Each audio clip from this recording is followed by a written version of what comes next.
Hi, everyone, and welcome to episode 200 of the Tick Boot Camp podcast. The title of today's interview is Mylie's Lyme Story, an interview with Alexandra and Madeline Castellanos. My name is Richard Johannesson. And I'm Matt Sabatello. Matt, the Lyme wars are real, and on the front lines of this war are young people, children with immature immune systems. And many of our followers have argued that in order to be able to succeed in overcoming the challenges of the Lyme war, we need more LLMDs. And I have to part company with them.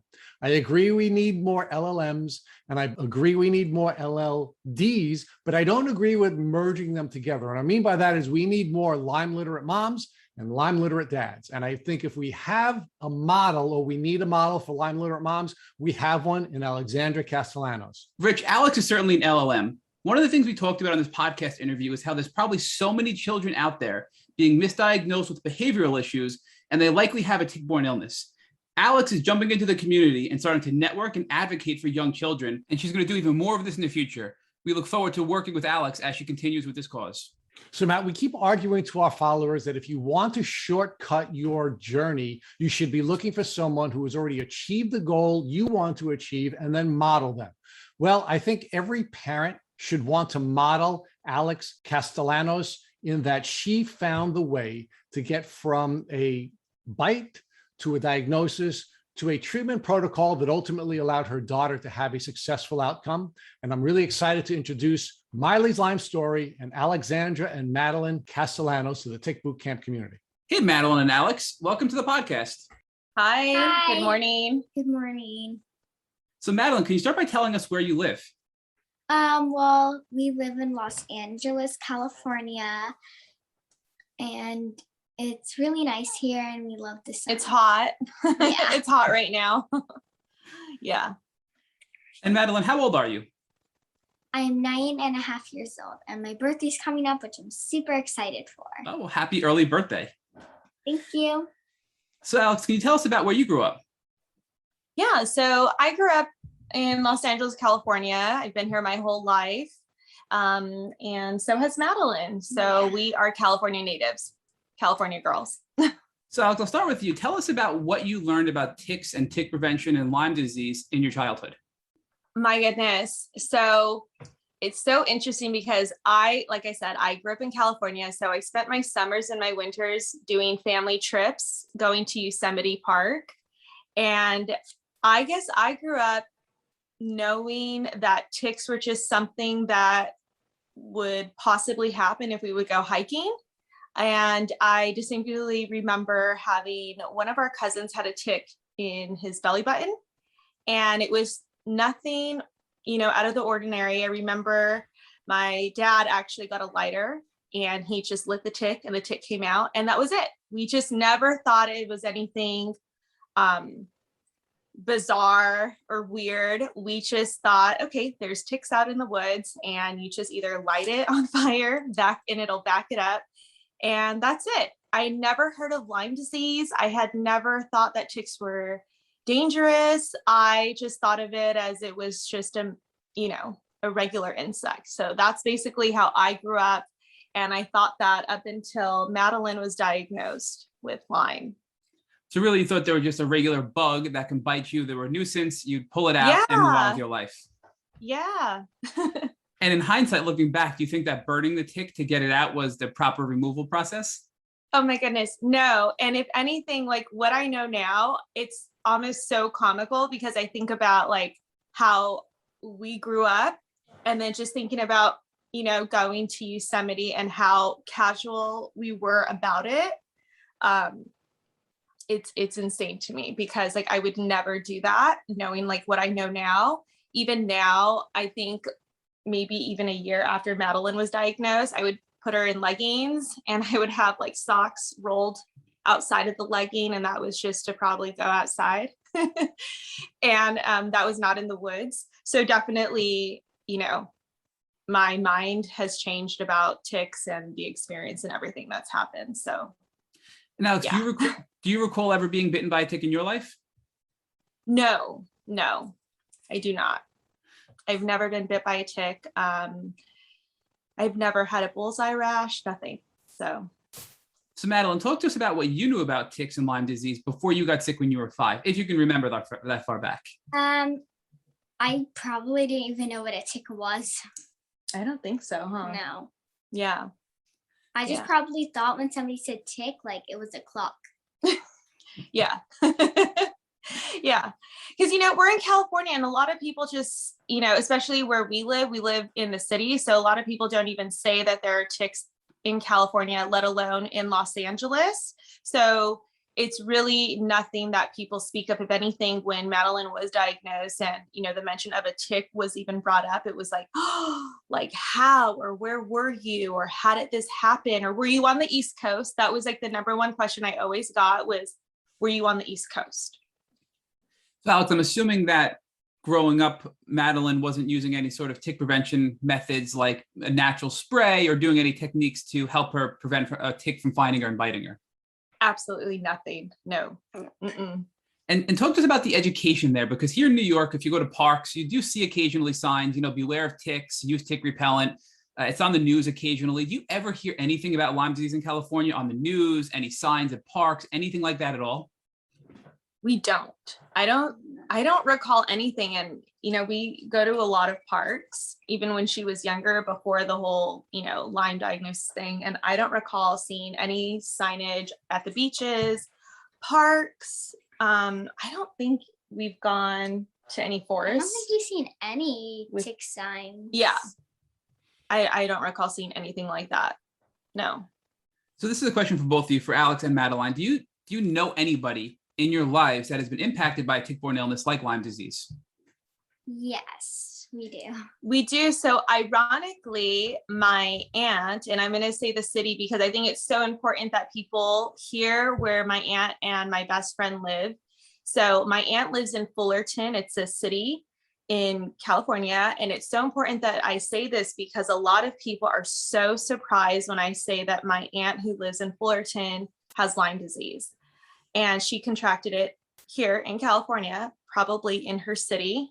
My best friend who lives in Azusa, California, also has Lyme disease. And so it's so important. And I always share that the cities and the locations of where, my aunt and my best friend are, because a lot of people just think of these cities as places where you would never, get Lyme disease. So yeah, so I have those 2 people and now Madeline. So I know 3 people in my inner circle that have Lyme disease.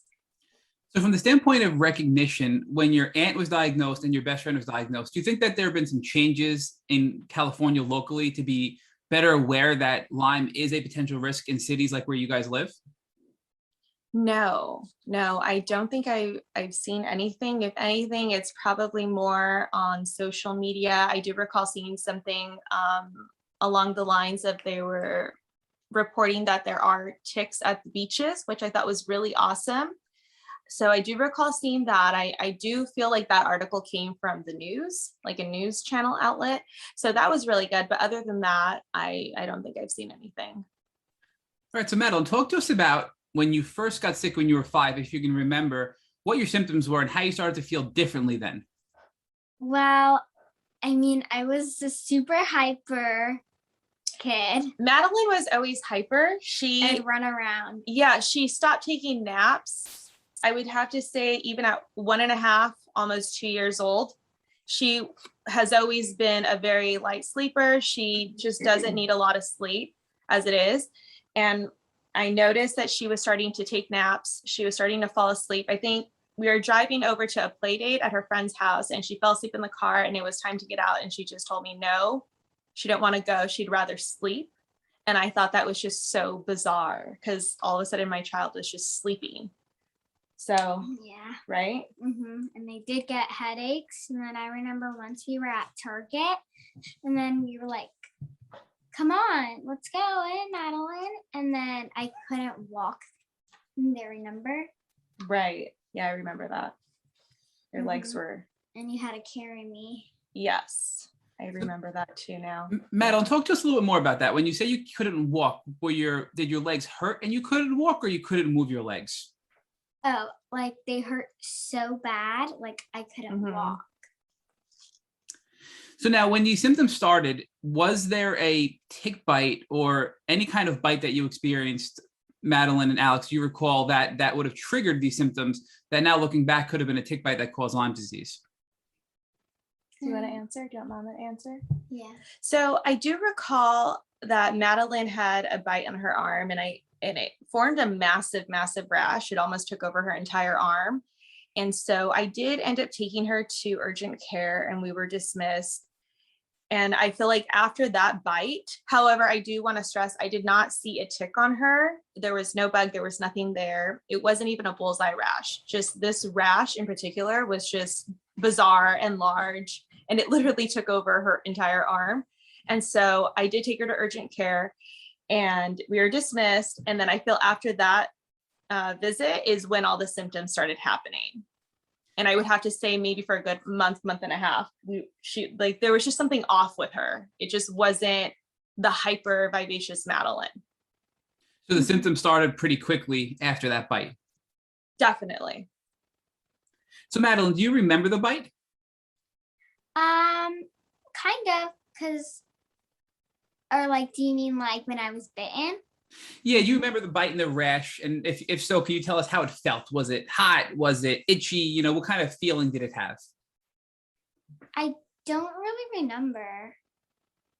What was it? I don't recall if it was itchy or hot. I personally don't remember either. But I would definitely say It was weird looking. it was bizarre. It was a really large rash.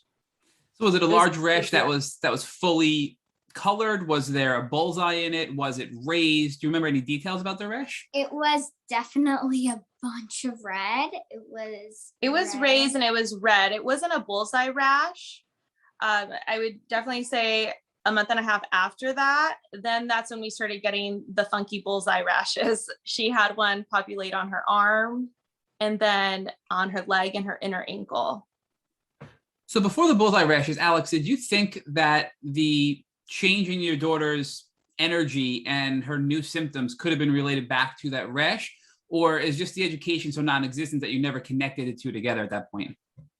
I didn't, and I feel so bad for this, but I have to be like really honest about this. So I kind of just thought Madeline was maybe just not wanting to go to summer school because she was at summer school at the time. And I just thought maybe she was telling me that she's tired or she has a headache or she doesn't feel well to go to school.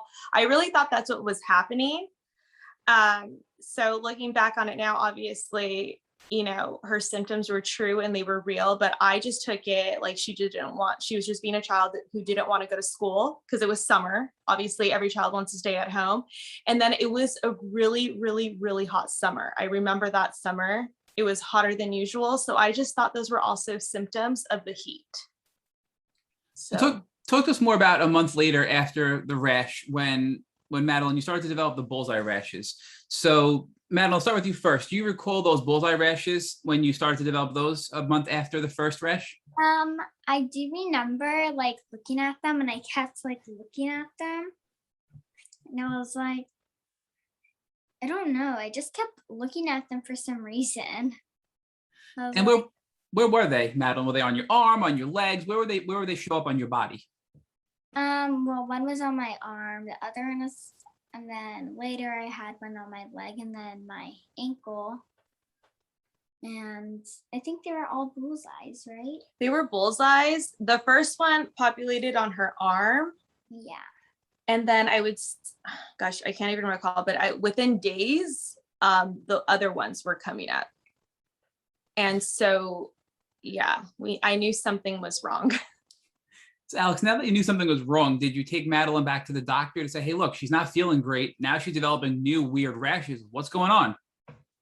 I did. So as I mentioned, my best friend who has Lyme disease, she had been kind of informing me about her situation and her symptoms and everything that she had been going through. So I was somewhat familiar with Lyme disease. I would maybe say like my education on it was about like 5%. I just knew like the basics of it. I knew there was a bullseye that was related to it and a tick. That's about as far as my education went on it.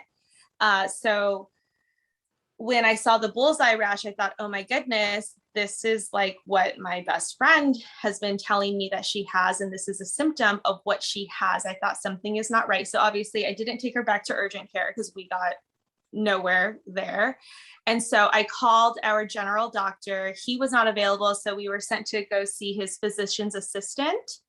And she was very okay with the rash. It was not suspicious to her. It was nothing to ring the alarm. And she sent me on my way home and she said, Mom, it's okay.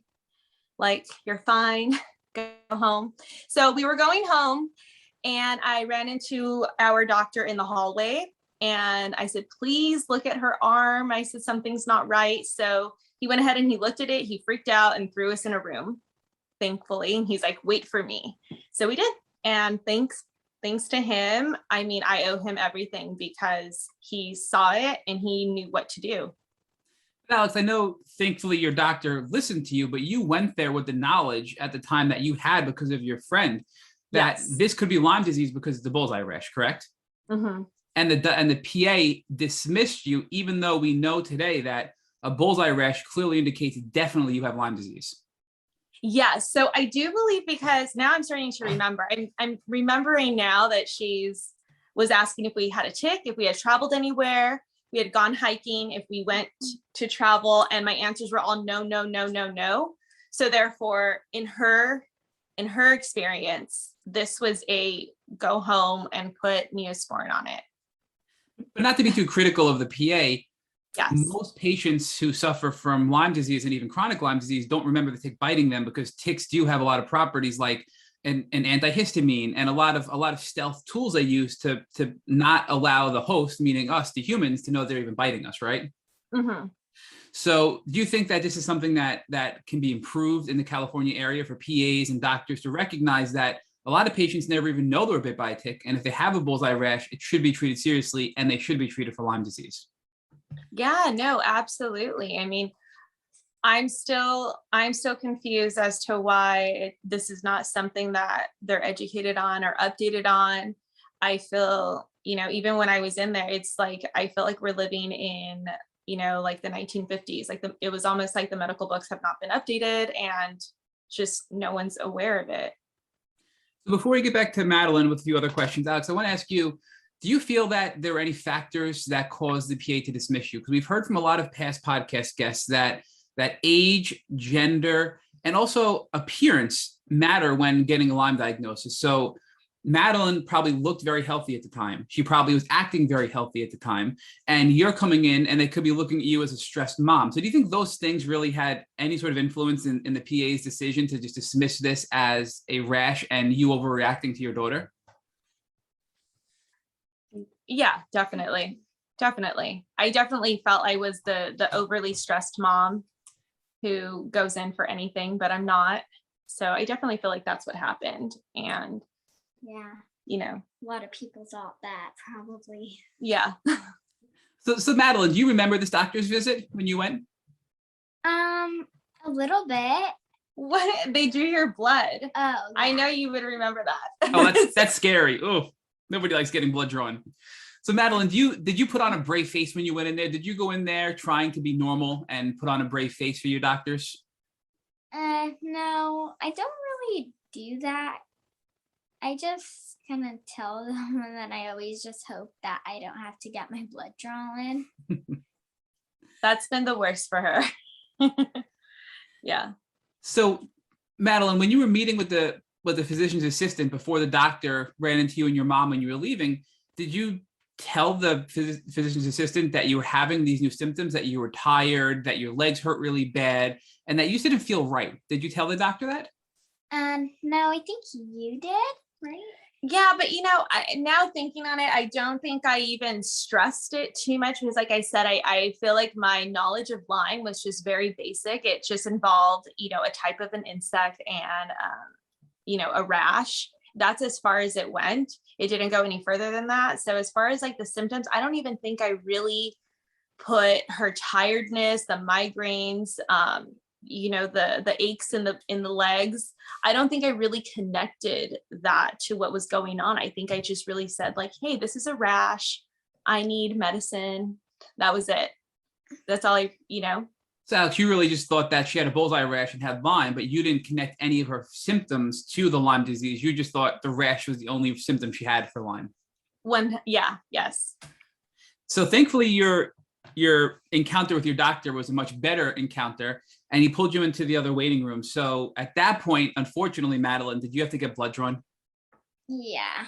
Oh. Yeah. Everyone heard. Oh. Yeah, everyone heard. But it was something that had to be done. And, thankfully it came out positive. And I, at the time, had not even known that that was something that was even so rare and unheard of. So everything just really lined up for us. We're really, really lucky. As weird as it sounds, I think the fact that you had a positive test really is something that, like you said, is a lucky turn of events, because many people have Lyme and get a negative test, and there are a lot of false negatives that come out of Lyme testing. So did the doctor tell you that, Alex, when you first got the blood work at that appointment? No, he didn't. Our doctor, and I love him so much, because especially for him looking at the rash and using his common sense. And I thank him for this. I'm like, use common sense. He saw it and he knew. He's like, I don't need to test her. He's like, I know what this is. But he's like, we're going to test her also, and we're going to start antibiotics right away without getting the results of the test. So with that, I just really feel like we just got lucky, and we did. So talk to us about, was there a discussion, Alex, between you and the doctor regarding antibiotic treatment? Because children sometimes can't get the same antibiotics as adults. So did you have a discussion about what antibiotics would be appropriate to treat the Lyme disease? So I did and I didn't, because our doctor, when he did tell us that, it was positive, he just said, this is where I stop. Like, I don't know how else I can help her. I don't know where I can even guide her. He even said, I don't know any Lyme doctors. He says, so right here, this is where I stop. But I wish you guys luck. But he's awesome for that, for being so truthful and honest about that. So he did just prescribe us antibiotics. He did prescribe her, I believe, amoxicillin, but she couldn't take that due to an allergy. So he did give her Septin, and he gave her, a couple of weeks. And with that couple of weeks, then I began doing my homework, and I joined some Facebook groups, and I learned that I needed to look for a pediatric Lyme literate medical doctor. So talk to us more about the amoxicillin. So Madeline, do you remember, did you take the medication at first and have a reaction and not feel good from it? Wait, is it the one like that? The Septin, do you remember too? Yeah, do you remember the Septin? You couldn't do the amox, so I put you on Septin. It was white. Do you remember it was refrigerated? And we had to travel with it. Did it make you feel different? No, I just don't like the taste of medicine really, because it's kind of just weird tasting, and the texture. So medicine doesn't really make me feel weird most of the time. Like, it has to be like a really medicine that I'm probably going to be allergic to. But I'm not allergic to that one. So it didn't really make me feel different, I don't think. You were fine. Yeah. So on the Septin, you were fine. But so Alex, you mentioned the amoxicillin. I believe that Madeline had an allergic reaction to, correct?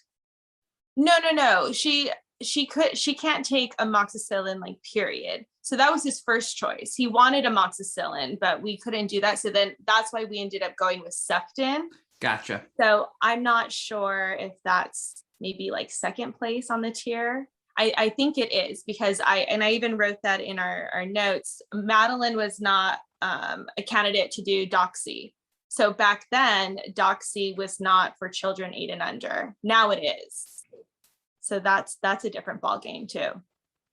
So were you looking for anything when you started treatment? Because you never connected the symptoms to Lyme disease, only the rash. So were you solely looking for the rash to go away based on the treatment with the Septin antibiotic?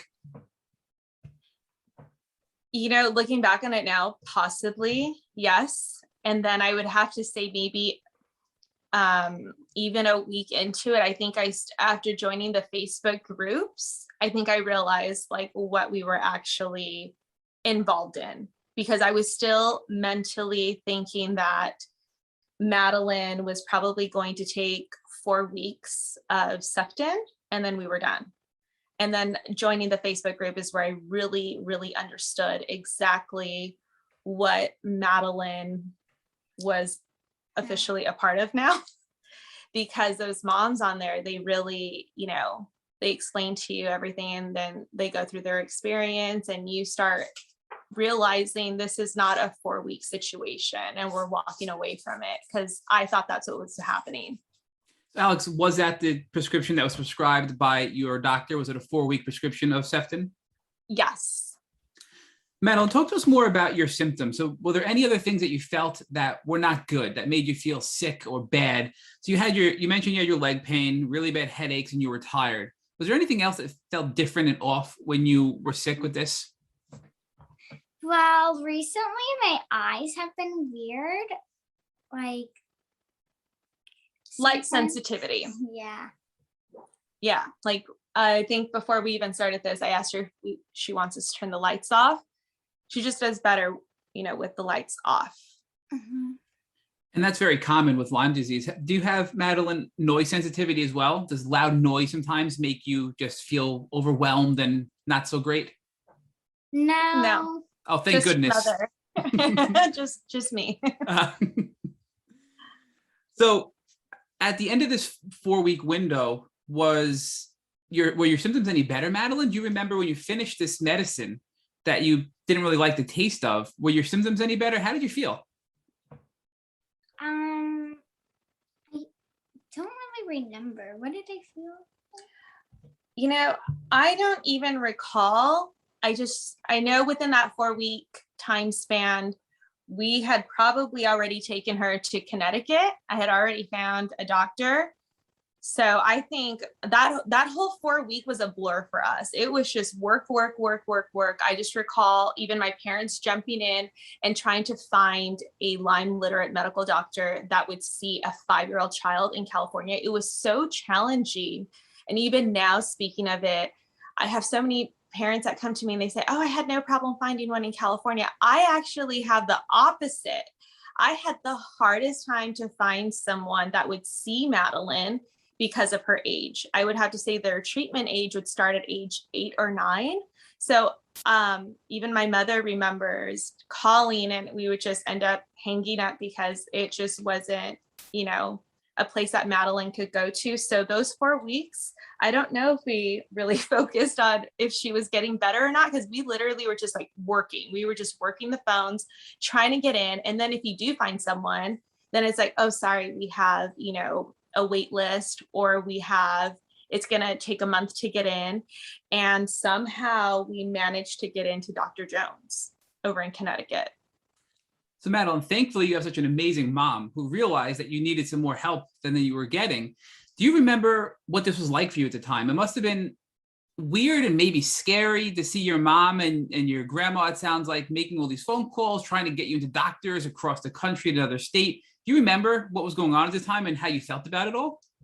I probably like just looked and I was probably thinking, why are you on the phone like for so long? Because they'd be like, I know you would be on there like forever. Yeah, I called so many places and I probably looked and sounded like a complete maniac on the phone.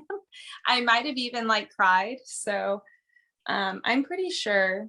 Did you understand why I was calling? No. I No? just thought it was a business call. Yeah, I don't think she understood exactly what we were going through. Yeah. So Alex, talk to us more about your research, because you jumped right in after, and thankfully your doctor put his ego aside and said, I don't really know Lyme. I'm going to get you started, but you need to see a specialist. And then you jumped to which is kind of crazy to begin with, but thankfully he was so honest, and many doctors don't do that Then you jump to Dr. Google, which is a great resource, but there's so much conflicting information out there. And, things like the Lyme wars, conflicting information. So what was that like for you to research an illness that your daughter now had and to see all of the conflict and conflicting information out there? How did you respond to all that? I really have to say that I am so lucky, and obviously we don't want to know people that have Lyme, but knowing that what my best friend was going through, because she was kind of dealing with the same thing, I knew that whatever looked bizarre or odd online was probably true. And that's why I needed to tackle it. And I needed just to go, all in with everything. Yeah. So at this point, was your best friend and your aunt giving you advice based on their own experiences? A little bit. It was just, it's so different when you're trying to find a doctor for a child and when you're also treating a child. It's so different. And it's one thing that I would like to, really stress is when I go on my Facebook pages, the ones that are not geared towards children, just overall, and you'll have, a mother on there that's seeking advice for their child. And then other adults will chime in and say like, well, why don't you try this and this and this? And, I know based on, a little bit of experience that I've had, I'm like, wait, no, you can't do that. It's a child. Like, their bodies are different. They react different. So I feel like I don't want to say that I rely too much on it just because it's a totally different arena that you're in. The way that my best friend found her Lyme literate doctor was rather simple. She probably made 2 or 3 phone calls, where I know myself and my family, we probably easily, made 20 calls in California to try to find someone that would see Madeline. So it's different. Yeah. So Alex, talk to us about the differences that you've learned from going to these Facebook groups and also from your best friend and your aunt. What are some things that adults can do to treat Lyme that parents need to be careful not to do with their children? And we have a lot of people listening that are parents of young children who are suffering from Lyme. So I want to make sure we focus on those differences and highlight how you overcame those differences to treat Madeline. Okay, so I'm going to speak specifically on Madeline. For example, the IVs. We definitely cannot do that. I do know, and I have seen other parents do that for their children. However, I know that that's something that we cannot do. And I also have seen on the Facebook groups, sometimes adults will suggest that, the child can do that, but it's really invasive and you need to be careful, because just because an adult can do it and an adult can sit there doesn't mean that a child can do it. You have to remember where they're at mentally, where they're at in life. I mean, they're young, they're going to get scared, and versus where an adult can actually, comprehend and understand what's going on and be a little bit more in tune and relax with their body, I feel.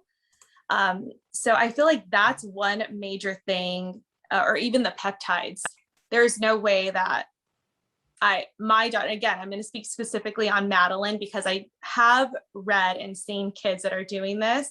I just know that that's something that we definitely cannot do, because it'll just create stress and it'll bring back all of the symptoms that we don't want, that we've worked so hard to not have. So let's explore that, because I don't think a lot of people truly understand the impact stress can have on a Lyme healing journey. So how did you learn that? And why is that so important in Madeline's journey now in recovering from Lyme disease? So this plays a huge role with us. This is probably number one in our home, is just to keep a stress-free Madeline. Yeah. Because, and Mad, you can definitely chime in on this, because, for example, math is one of our biggest struggles and one of our biggest stresses. And it has caused so many setbacks in treatment, and, where I feel like maybe Madeline is fine and in quote unquote remission, and we'll just have a bad math day because, as I mentioned, we do homeschool. And, it could be almost like 4 months of calmness just went out the drain. Hardest subject for me. Yeah, so stress is so important because, or keeping, a stress-free life is so important, especially for us, because it truly can trigger Madeline. Just, it can literally mean, months and months of hard work. And I mean hard work of eating clean, being stress-free. It could just throw it all away. Madeline, talk to us about what that means for you. If you have a really bad day in math and you're really struggling and frustrating, what kind of symptoms do you experience? Meaning, how do you feel? In what way do you feel bad after a bad math day like that? I feel mad. I feel like I just want to sit down and just watch TV. You get migraines. Yeah, I get headaches, and then I just get really mad And hot. I get sweaty, and then the AC never really works because it takes a while to turn back on and everything. And it's just not really good with it. So, Yeah. So talk to us more about the anger, because Alex, have you heard about Lyme rage? Of course. Is that I don't mean to put a label on it, but is that kind of what you think that Madeline is experiencing when she reacts to this, that she's experiencing Lyme rage? 1000%. We definitely went through a lot of that, especially when Madeline was on Bactrim. So that was something that we definitely had to pull from. We would go off and on of that one because that one was very, very, very challenging. I know that one could probably be considered more of a herx, but it definitely did bring out some of the Lyme rage, and also math. Yeah, it definitely does bring out Lyme rage, where it's almost like you can't truly communicate with the child. So Alex, was Madeline experiencing these types of problems before she got sick with the rash and Lyme disease? Was she ever an angry person or responding that way? No, not at all. No. Is there anything that you can do, Madeline or Alex, that you can remember that will help you? So if you're having a bad math day and you get a migraine and you get really tired and you're really angry, is there anything you can do, whether it's even just watching a movie or any medicine you can take or anything you can do to help you feel better when you feel that way? Just probably taking a break, because I remember like you do one packet each day, and then we stopped timing me because it stressed me out because I couldn't think the problems that straight, and then you had to get a certain timing and I couldn't do it. So then I would get stressed out. So then we stopped timing me, and then I started to take breaks during the math. Yeah. Because each day.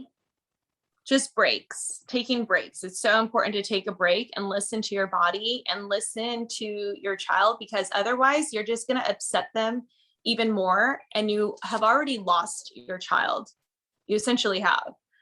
And it's just, the goal is to try to get them back and to bring them back to you and to keep them calm.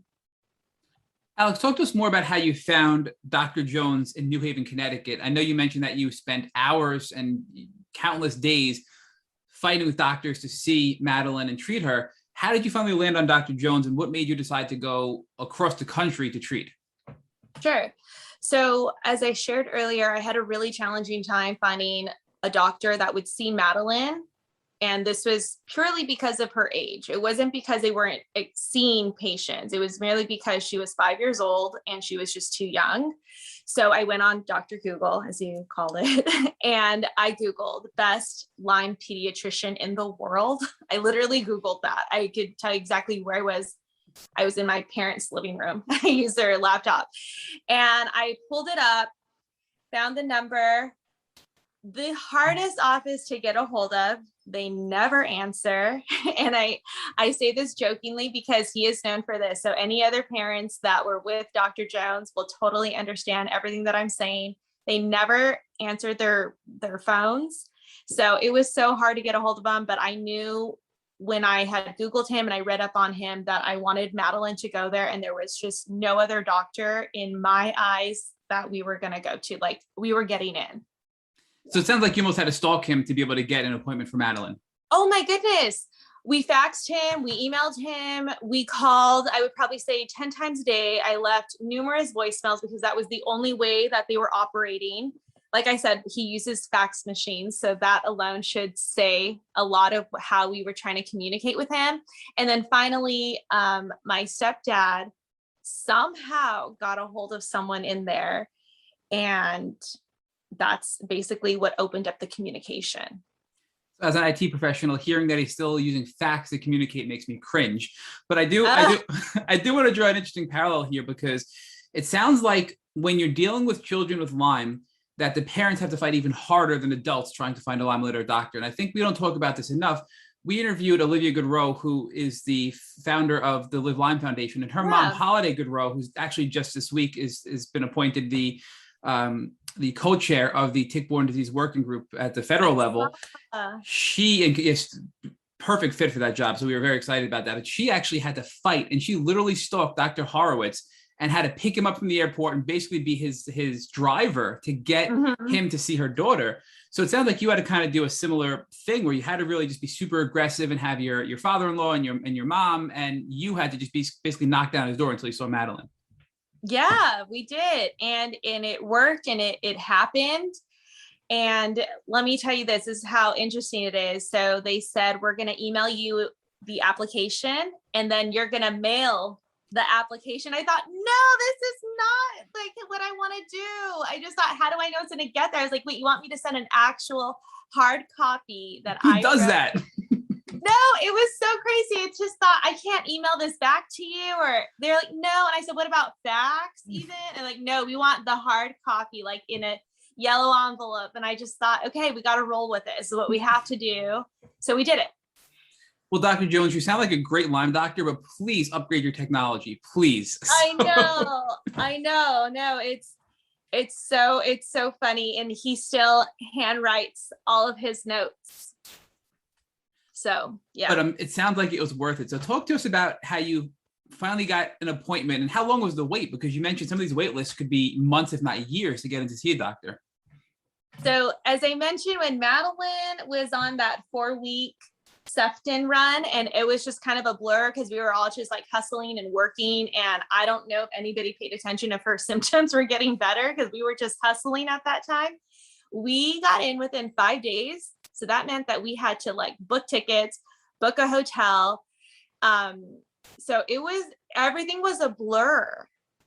It truly was. I mean, we were a machine.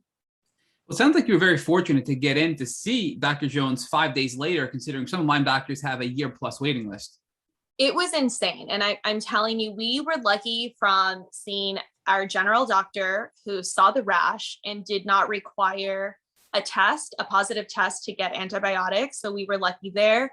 We were very lucky to even get a positive test, and we were lucky to find Dr. Jones and get in right away. So Madeline, talk to us about what this was like for you. Now you're getting on an airplane, you're sick, and you're going across the country to see a doctor. Do you remember that? Yeah, well, I love to travel, so I was perfectly okay with it. But what I was not perfectly okay with is whenever I had to go, I had to draw blood. Yeah. Yeah. So I do recall the first visit at Dr. Jones. I didn't think we were drawing blood. I don't think Madeline did either, because she had just done it with her previous doctor, the one who did the Western Blot. And at Dr. Jones, I think we did 14 vials. Oh, Madeline, I'm sorry. That sounds horrible. But he gave her a large Gatorade prior, and we didn't know why. So you're sitting there and he's like, here's a Gatorade. And I was thinking, okay, first of all, I do not allow Gatorade in the diet period. And he's like, drink that, drink up. And I had no idea what was coming. She had no idea what was coming. And so when he said, oh, we're going to start doing lab work, I just thought, okay, that's fine. I will go with it. I assumed it was going to be like 1 or 2. And then they just kept rolling and rolling and rolling. And he, did 40. Yeah, it was a machine. So let's put this in perspective time-wise. So you were still 5, because this happened pretty quickly. You had the rash, and then a month later you had the bullseye, and then you went to the doctor. And then within 4 weeks, you were now at Dr. Jones. So you're still 5 years old. How old are you today, Madeline? I am going to be 10. On Gonna be September. 10 on September. So this is about 4 years ago. Is that right? Yeah. So from your perspective, Alex, walk us through what this doctor's appointment was like with Dr. Jones compared to your experiences with doctors and also your experience with Madeline, her doctors, and how it was just so different seeing a Lyme specialist. Well, Dr. Jones alone is an experience because, as I mentioned, you're using fax machines and he handwrites everything. So that alone is an experience in itself. And he's so knowledgeable. And what I truly loved about Dr. Jones is he really does care about, the youngest of the young with Lyme.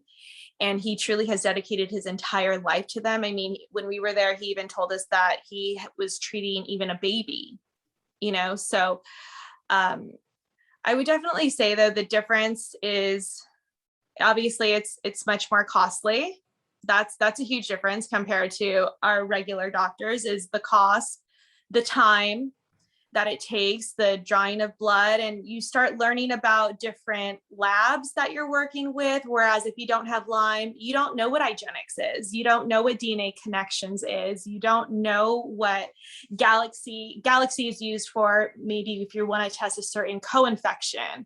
So you don't really know that language until you're in a Lyme literate medical office. Alex, talk to us more about that. So what labs would you recommend now based on your knowledge from Dr. Jones and Madeline's journey for Lyme and various tick-borne illnesses?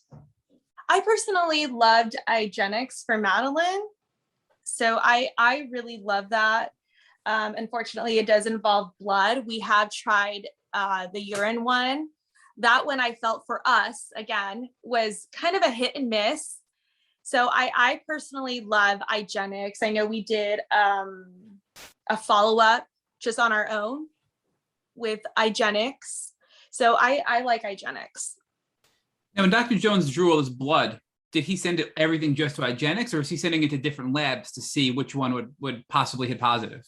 No, so the reason why he takes so many vials is because he sends them out to multiple different labs. And so he has some that he likes for certain co-infections. As I mentioned, Galaxy, he likes them for a certain co-infection. And we did do IGeneX, and gosh, I can't remember the other lab, but he uses different labs and then he compares them. You know which which co-infection Galaxy is best used for? Is it Bartonella? I believe so, yes. So now, were you staying in Connecticut at this point? Were you there at a hotel, or were you there just for a one-day visit and going back home? No, what we ended up doing, so we used to visit New York very often. So we used to just go to New York. Halloween. Yeah, we used to even go every Halloween. We stopped, but we used to go very, very often. So we began taking the train. So we would just go from New York to Connecticut. But yes, essentially we would stay in Connecticut. There's a hotel that's very close to Dr. Jones, and we would just walk. And you'd stay in New York. Do you have it at a friend's place? Did you have a home in New York? Is that why you would stay in New York and then take a train in? We had a friend. Yeah. So we used to stay with a friend, and then you just take the train, and it's a really nice train. So now talk to us about the treatment protocol. So you were still on or just finishing up the 4 weeks of the Sefton, and now Dr. Jones is doing all of his blood work. Does he prescribe Madeline with something different, or is he waiting for the blood work to come back before figuring out how you're going to treat the Lyme disease? No, so we went ahead. You know what? I do recall that we waited for the blood work to come back, and that took a while. So we waited for the blood work to come back. And then after that, that's when we found out that she had Lyme, which we obviously knew, right? And then she had Babesia, Bart, and oh gosh, something else. There's another, I can't recall, but I think our two main ones that we treat are for the Babesia and the Bart. So Madeline, what was this like? You were staying in New York City, taking the train in to see your doctor, and you really didn't fully understand what was going on. It sounds like from what you said. Were you just having fun with the travel and being in a different place? Yeah. Yeah. We would even go visit Yale. So we would try to make a trip out of it, you know, because it is scary and it's not fun for kids essentially because, you know, Blood work. it was, yeah, doing blood work, it's not fun. And so you want to try to make the trip not seem like an errand. So we made sure to incorporate, you know, fun stuff for Madeline, and it was fun. We even met some college students that told us, you know, to sneak in and you can swing on the Yale swings. So you have to make it fun for them, you know, and we looked for the best pizza places. So Do you recall which pizza? Done. Do you recall which pizza place you felt was the best one in New York? As a fellow New Yorker, I'm curious. Wait, not in New York though, in Connecticut. Oh, okay. I don't know them In in Connecticut. In New York. Okay, I'll get back to you. Okay. By the end of this, I'll. Oh no, or maybe I'm too afraid. I don't know. Okay, you can follow up That's afterwards. pressure. That's okay. There's so many good ones you can't pick. So at that point, you waited for the results to come back, and unfortunately, Madeline now has Babesia, Bartonella, Lyme, and another co-infection as well. What was the treatment protocol prescribed by Dr. Jones at that point? Okay, so she went ahead and we started right away with rifampin, Bactrim. My goodness, I'm drawing a blank. I wrote it down. Hold on. The autopovatone. The worst. Oh, that was the worst? No. I still like The these are autopovatone? worst. No, I still Oh, think so. yeah. But I think Which one's the red powdery? the red powder was the rifampin. Oh, rifampin. That one was the worst. Yeah, rifampin's the worst one. Yeah. But Madeline, why didn't you like the red powder, the rifampin? We'll explain to him why it's red powder. This is another difference with adults and a 5-year-old is 5-year-olds, most of them don't take pills. So explain to him why it's powder. Because it's in a pill, and then like Open it. and then like we open it, and then like we get the powder, and like you just put it in a spoon with juice, and then like you just eat. Sometimes the powder gets stuck in your throat, on your teeth. And the taste. It was her is least really- favorite. And did it taste really bad, Madeline? Yeah. Ugh. That was her least one. And then there was this yellow one that was like paint. the autopovatone. Yeah, Ugh. that's It was like glows in the dark. Then there was one more, and that one I would drink it all day long. It's like That was bubble gum. Bactrim. It was like a pink bubblegum substance. Yeah. But that one gave you the worst migraines. We Yeah. kept having to take you off of that one. It was good though. So with the Bactrim and the migraines, do you think that was because that was a Herx reaction, Alex? Is that you think that's possibly the reason, or do you think it was a reaction? I do feel like it was a Herx reaction, but it was almost too intense that it would keep her from going to school. And so we ended up just having to pull back from it because it was just too intense for her. And, you know, she's only 5 and she's so tiny. So the rifampin and the Bactrim antibiotics were probably used for the Bartonella and Lyme. And then I can't pronounce it, the Adaviquin, I'm probably not pronouncing it correctly, but that's for the Babesia, right? The autopovatone. Yeah, that's for the Babesia, correct? That's the anti-malaria drug used for Babesia? Yes. And how did Madeline respond to that? Was that one was there any herxing there? Because we've heard that herxing from Babesia can be very aggressive as well. Do you remember what it was like? Do you remember some of your symptoms after taking the medicine? I think the medicine helped. Yeah. Do you remember like ever feeling bad or having bad days or no? Well, sometimes. I feel like her stomach would get upset. Not in or more like it was unsettled. It more of a stomach ache, like a pain. You definitely had that. I do recall that. So talk to us more about at this point, when you're in Connecticut and you're treating now with this new medication, were your symptoms the same, Madeline? Did you feel any worse? Was there anything else that was bothering you besides your headaches and your knees and being so tired all the time? No, I don't think so. I don't think so. No. So how long did Dr. Jones put you on these 3 medications for?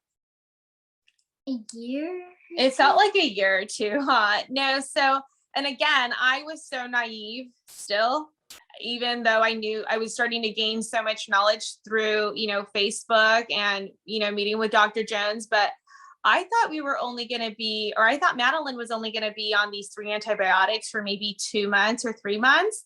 And so it seemed like whenever we would have the follow-ups and I would ask like, okay, so are we going to stop like next week? Are we going to stop like in 2 weeks? And he would just say, no.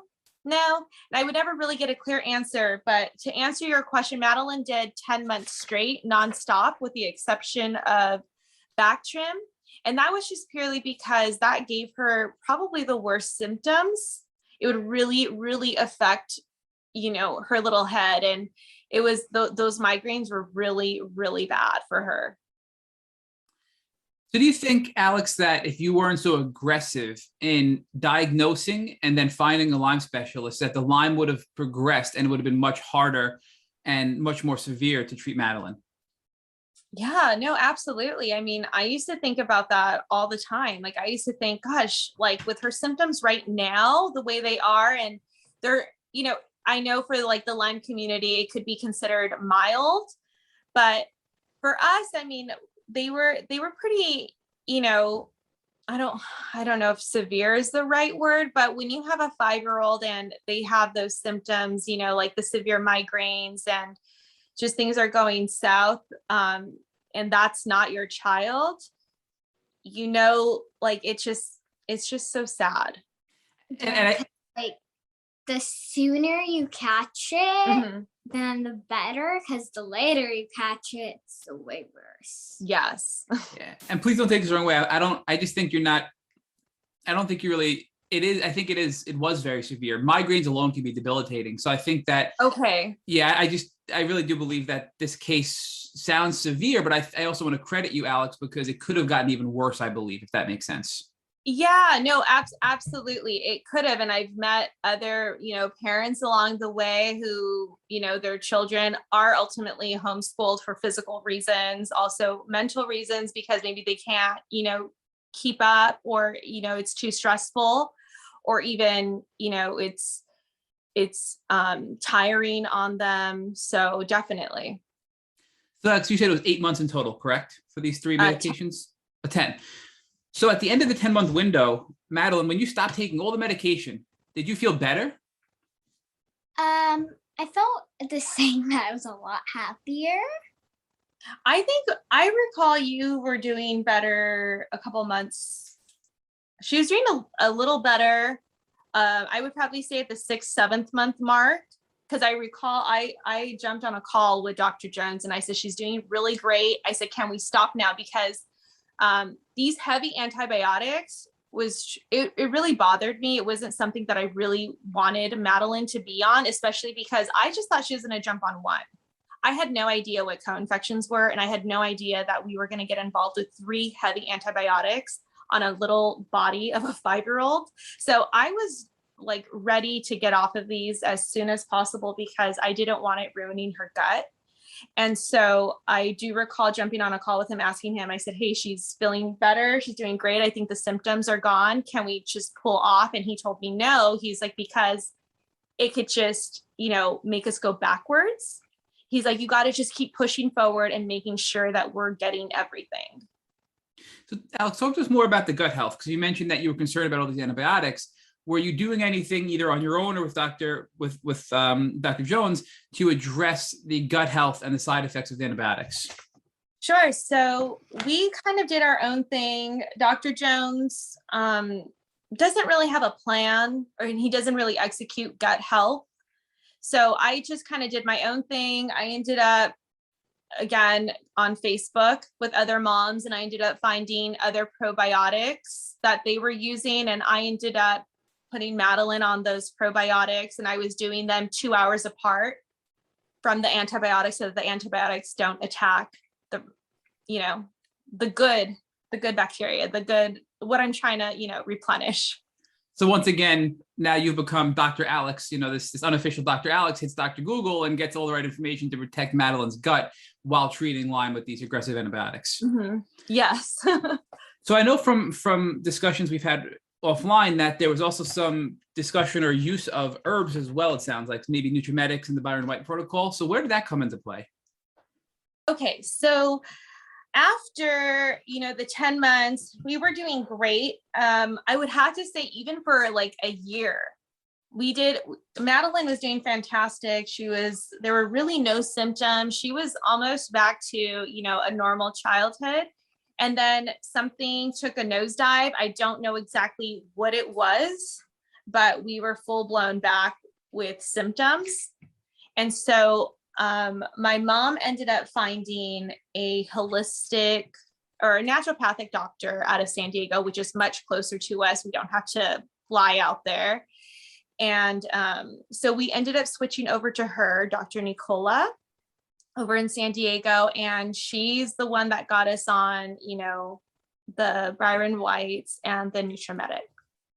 And this is Dr. Nicola in San Diego, you said, right? Yes. And she works with young patients that are suffering from tick-borne illnesses like Lyme? Yes.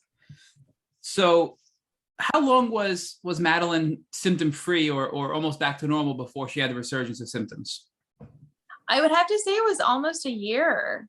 It was quite a while after that 10 months thing that we did with Dr. Jones. I mean, she was awesome. Huh. Mm-hmm. It was almost like it never happened. So like age-wise, about 7 maybe? Probably, yes. Yeah. So Madeline, talk to us what that was like for you, because you were doing so much better and then you got sick again. So what did that feel like? And what were the symptoms that made you feel not so good anymore? That's when you were in Miss Bobian's class. Do you remember? I think that's when, when you said 7, I remember the grade now. That was Miss Bobian. Do you remember did you remember your symptoms? Yeah. So I feel like so in class, it was kind of different because the grade was harder. And So you think just keeping up with school was? Yeah, I couldn't really keep up. I was always behind. And then can I tell you what I knew? I knew something was off because we had back to school night and I saw the writing in her books. And I think that's when my heart broke. See, I'm going to get teary because I saw her writing in the books and I just thought, okay, that's not Madeline's writing. And I knew something was off. And I told her teacher, and of course her teacher said, there's nothing wrong. She said, maybe she just needs more practice at home. She said, my husband had Lyme disease and he's fine. And I knew from the writing though, because you can tell with her writing, if it gets a little sloppy, Mm-hmm. I know that there's something wrong. And then I looked in her desk and I saw her pencils and her pencils were completely eaten up. And I knew something was wrong. But I knew she just wasn't telling me. So this was truly an uphill battle where your teacher, Madeline, didn't even think you were sick and thought it was normal at this time, it sounds like. Yeah. And thankfully for your mom again, your mom knew something wasn't right and your mom helped you get additional treatment. So Alex, talk to us about the appointment or the visit with this now naturopathic doctor, Dr. Nicola in San Diego, and how that was different from your experience with Dr. Jones. Okay. So it was really awesome. I really loved her approach to it. It was something that I was actually more comfortable doing because, like I said, it's so harsh on their bodies. So this was really something that I was open to. And I think Madeline was too, because it didn't involve, the powder, the rifampin getting stuck in the back of her throat. And so we were really open to it. And it was really a great visit. So was the takeaway from this appointment with Dr. Nicola that you were going to use the nutrimetics and the Byron White protocol? That was the end result? Yes. So we did the Byron Whites, and that did not work well with Madeline. It just wasn't working well. We even went down to like a drop, and it wasn't for her. I know it's a wonderful product though, and it's worked, miracles with others. It just doesn't work with Madeline's body well, but the nutrimetics, it seems to work really, really well with Madeline. And even currently, earlier this year, we were using it, And I think we even got her back up to like 8 drops a day, which is good for her body. And we still do take vitamins and Yeah. probiotics. Yeah, we're still on those daily. But Not I all. have some drops and they are amazing. Which tasting. ones? The hair one. The hair. Oh yes. And then the muscle one. Yeah. So she's on, she does take CBD oil. That's what she's talking about, her muscle one. So Yeah. talk to us about CBD oil. Why is Madeline taking CBD oil? Is that for stress? Is it for inflammation? So I originally started using CBD oil on her when she was in the 2nd grade. I was using it more for stress for school, because at the time she was at a regular school, and I just felt like it really helped with, you know, what was going on. And the school is really rigorous, and, you know, it's nonstop, you know, academics. So I was using it for that. And I also had read that it can help with, you know, joints too. So we do that. So also talk to us a little more about the NutriMedics, because we know that particular brand is used for the Cowden protocol in adults. So was it the Cowden protocol that you were using, or was it a different type of product from NutriMedics for Madeline?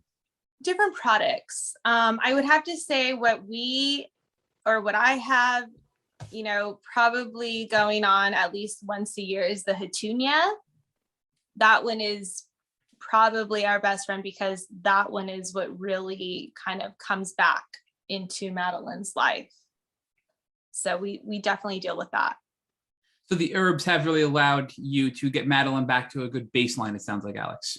Absolutely, definitely. Yes. In fact, I don't know if we would go back to antibiotics. That's something that I would have to talk about with Madeline to see like if she's comfortable with that, you know, because she is older now. Because back then it was truly like, you know, and this is another thing that's different with parents and with children when you're dealing with Lyme. It's like the whole weight falls on the parent. You have to make sure that everything that you're doing like on your child is gonna work and that it's not gonna harm them, versus when you're an adult, you're making these decisions like for yourself. And it's so hard to like watch your child be the guinea pig essentially and see like what medications work. Oh no, this one caused way too big of a herx. I'm so sorry. You know, I didn't mean to give that to you. And I feel like that's really something that's like challenging as a parent to watch, because they're trusting you and they're trusting that you're going to make the right decision for them. So Alex, with the Byron White protocol, was there herxing involved and that's why you pulled back, or it just wasn't working at all and that's why you pivoted over to the NutriMedics?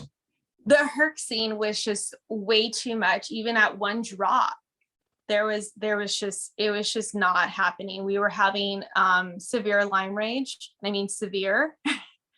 And the herxing, the migraines, the body heat, the sweats, it was just too much. And then when you have to pull down to 1 drop, that's where we were kind of like, maybe this isn't for us, because maybe it's too heavy. It's not working, because if we can't even build up from 1 drop, then maybe we should look somewhere else. But like I said, I know it's an amazing, you know, thing. It's done, you know, great things for others. So Madeline, do you think that the herbs, the drops that you're taking are better for you? I guess first, are they easier to take? Yeah. They don't taste as gross, right? Yeah, they taste better, but the one thing though of them that I don't like is gummies. The gummies? Yeah, whenever I take gummies. Oh, those are vitamins. He's talking about like the drops from like Dr. Nicola, the ones that like have like a funky taste, or they smell weird. The brown drops. Those ones. Yeah, he's talking about those. Yeah, those ones, they smell. They smell funky. Right? Yeah. So Madeline, do you feel better since you've taken those drops? Do you think you feel better and you're not as angry? I feel like I'm the same, but maybe if like, I don't know. I feel like I'm the same, like they didn't help or make anything worse. I feel like it was the same. Like it wasn't bad. So Alex, what are your thoughts? Because you mentioned that it was about 2 years ago when Madeline had this setback and was not doing so well. Do you think that the herbs helped her in any way? I do feel like that they did, especially the Nutrimex ones. Like I said, I have those just sitting ready, because like I said, I feel like it comes back maybe yearly. So I'm a fan of it. And I feel like it does help Madeline tremendously. And it's something that's really easy to, to give to her. And she doesn't fight me on it. So let's talk about how you're feeling today, Madeline. Do you still get migraines as bad as you used to?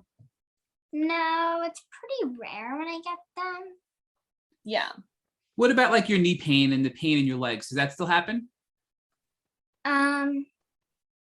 No, not really, but I remember once I had a growing spurt. So besides that, no. And what about your tiredness, the fatigue? Are you feeling a little bit more energy these days now? Yeah, definitely. So Madeline, it sounds like you made a lot of progress since you were sick, that you've come a long way and you're feeling a lot better. Yeah. So Alex, what do you think? It sounds like Madeline's maybe in remission. Yeah, no, definitely. I would say that she is like 100%. We're not on anything right now. She's just living off of like vitamins and glutathione and her CBD. So it's basically just maintenance and just, working on trying to feed her as clean as possible with the limited food options that she gives me, because Madeline is a really picky eater. And that's something that's also super challenging to try to direct, especially with someone that has Lyme, because you got to kind of stay away from all the dairy and from the sugars and from the gluten. And then when you have, and the dyes, and then when you have a child that's picky, it makes it even that much more challenging. So like I said, even when you're an adult and you have Lyme, at least and you can kind of say like, okay, well, maybe I don't feel like having a salad today, but I know that I need to have a salad because it's gonna it's all about maintenance and keeping up, versus you have like my Madeline here and she doesn't care. She's not having a salad. It's gonna be a battle, So Alex, talk to us about the glutathione. You mentioned that that's something you take from a maintenance standpoint. Was that something that was recommended by Dr. Nicola? Yes. And I'm a huge fan of it. I don't think I will ever take Madeline off. I hope she continues to stay on it, even when she's older and she's not with me. I'm a huge fan of it. So we get questions often, can children take glutathione? I think obviously you've answered that for us because Madeline is on it, but what benefits have you seen that have in Madeline's health? Okay. So I feel like it helps her mentally. I feel like it helps her be a little bit more clear, versus where things maybe get lost or she maybe get brain fog. That's where I feel like it has helped her tremendously. I really want to now take a pivot in this discussion and talk about how you've used this journey to help other people and to have a positive impact in the world as a whole. So Alex, I know you and Madeline have done some really cool stuff to give back after this experience. So do you want to talk to us a little bit about that? Yeah, sure. So basically what Madeline and I did, and we've talked about this before, even when Madeline was younger, when she was first diagnosed with Lyme, she was really upset about having Lyme disease and she was really embarrassed. I could never even speak with other people about her Lyme disease because she just felt it was something that she was really embarrassed about. And I used to have talks with her and say like, you got this for a reason. There's a reason why you have Lyme. There's a reason why you got it when you were 5 years old. There's a reason behind everything. And I truly feel like the reason is because, maybe there needs to be more awareness out there for, pediatric Lyme. And I feel like, Madeline was given an outlet to do that. And so I feel like it's really important that she uses her voice and that she, when she's comfortable, I think she's getting a little bit more comfortable speaking about it, especially this year. And so we wrote the book. And in fact, the doctor in there is Dr. Kurtz. That was our doctor that saw the rash, the very first one. So that's him. It looks exactly like him too. So it's so funny. So we wrote the book, and I wanted to do a book because there's not a lot of kid Lyme books. Yeah, we just wanted to add to it. And I really wanted something that was bright and fun for Madeline, because when she was 5, I remember looking and seeing like, okay, can I find a really big, bright Lyme book that I could read to her so that she's not so scared and so that she's not, feeling like she's the only one, because she ultimately was the only one at her school that had Lyme. And so that's kind of how the whole, project got started. So Alex, where can people find this book if they want to purchase it? And Rich and I have bought it, and it's a great book and great resource. We recommend everybody buy. But where can they go find the book, and what's the name of it? Oh, thank you so much. It is available online at Amazon, Target, Walmart. There's also an ebook version that's available in case you don't want to physically have a book, or you just want to have it easy, to read on, a Kindle or any kind of a phone format. That'll work too. So it's not compatible with fax machines though. It's not yet. I might be able to work something out. I could definitely print it out though, and I can mail you one. That was obviously a joke referring to Dr. Dr. Jones and his fax machine. Yeah, well, that's what I was saying, because, I had to send her application to him. I had to mail it in a vanilla envelope. So I was saying I could print out the book to you and send it in a vanilla envelope too. So I know you mentioned that Madeline is really not, when comfortable, she's speaking out. But I think just the fact that you're here, Madeline, today on this podcast is amazing, because you're going to be 10 pretty soon. You feel much better. You've gone through so much in your life, and you're here sharing your story to help other people. And that's really amazing. So thank you for that, Madeline. You're welcome. So Alex, is there anything else that you see coming down the road for you guys? You created this brilliant book for children, and it's all about Lyme disease and raising awareness and advocating for the community. What else have you done? I mean, I'm looking at your Instagram right now, and there's just so many cool things that you've done to help the community. Oh, thank you. I guess Madeline and I would like to write a part 2. Mm-hmm. So we really would like to do that. And I guess a goal for me personally is I'd like to get more involved with other foundations and seeing how I can help. And the reason being I'm saying I and me is because I want to lay that work down for Madeline, because she is only 10 years old, and I want her to, focus on her health right now. And, maybe in a year or two, like, she can see what I'm doing and then follow, and start working with other foundations, maybe even hop on calls with other kids that have Lyme, which she's done already.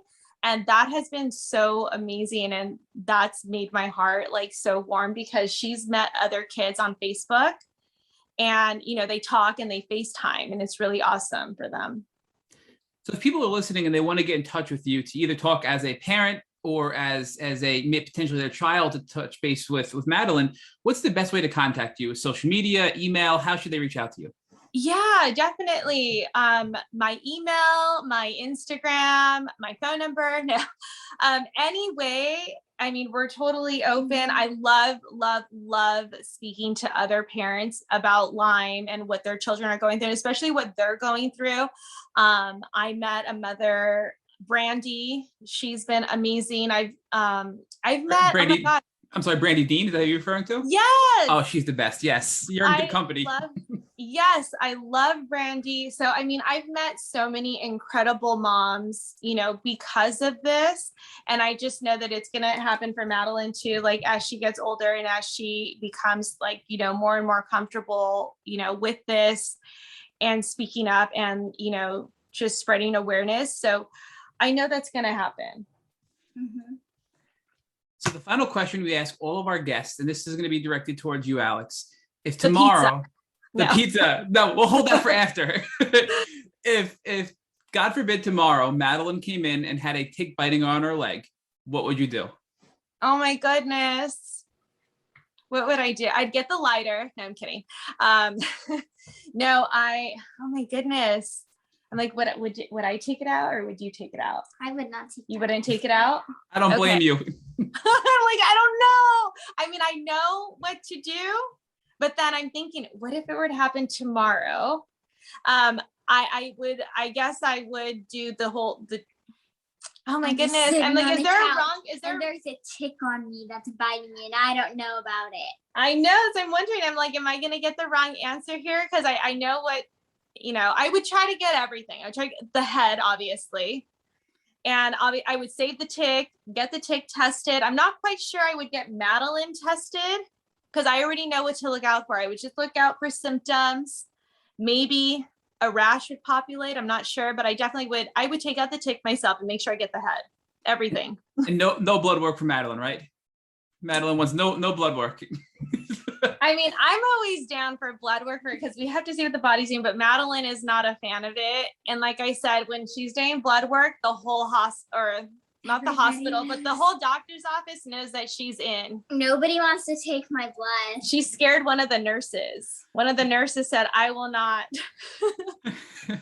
So one of the downsides of this being an audio podcast is our viewers can't see Madeline's face when I ask that question. So but there to answer your question, there is no wrong answer here because look, people freak out when they get bit by a tick. Knowing what I know, I was bit last year by a Lone Star tick. I had a complete panic attack, ripped it off my leg. The thing dropped on the floor and I did everything wrong. So it's something that I think we should all be prepared for.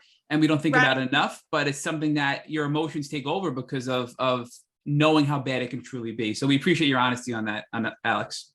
Okay, great. So like, I don't know. And just as a final note here, we're going to put your contact information in the show notes. So for everybody listening, check out the show notes in the description. We'll have links to your social media and for ways for other parents and children to contact you to coordinate some discussions so you can help. And we want to just tell everybody to keep their eyes open because this podcast is going to be the first of many things that I think we're going to do together to help raise awareness for the community and advocate for change in the Lyme world. So again, Alex, Madeline, thank you so much for joining us today. And we can't thank you enough for all of your help and contributions to the community. Yes, thank you guys so much for having us. This was Madeline's first time speaking at a podcast and sharing her story. So thank you so much for having us. And thank you for putting my information, so people could see it because, and I truly mean it. If there are any parents out there or children that even want to reach out and speak to us or just even vent, please do so because I'm always here. And Madeline has made friends with other kids because of social media. So yeah, we're excited for that. Thank you for listening to the Tick Boot Camp interview with our guests, Alexandra and Madeline Castellanos. To our listeners, we have a call to action. First, if you'd like to learn more about Alexandra or Madeline Castellanos, please purchase their book, Mylie's Lyme Story, or visit their Instagram page at Mylie's Lyme Story. Second, if you enjoyed this episode of the Tick Boot Camp podcast, please share with your friends by using the social media buttons you see at the bottom of our post. Third, Tick Boot Camp has created a Tick Bite blueprint that has been inspired by the information that has been shared with us by past podcast guests. We urge you to visit our website at www.tickbootcamp.com to view the blueprint. Please note we would appreciate any input or any improvements you would like to share with us.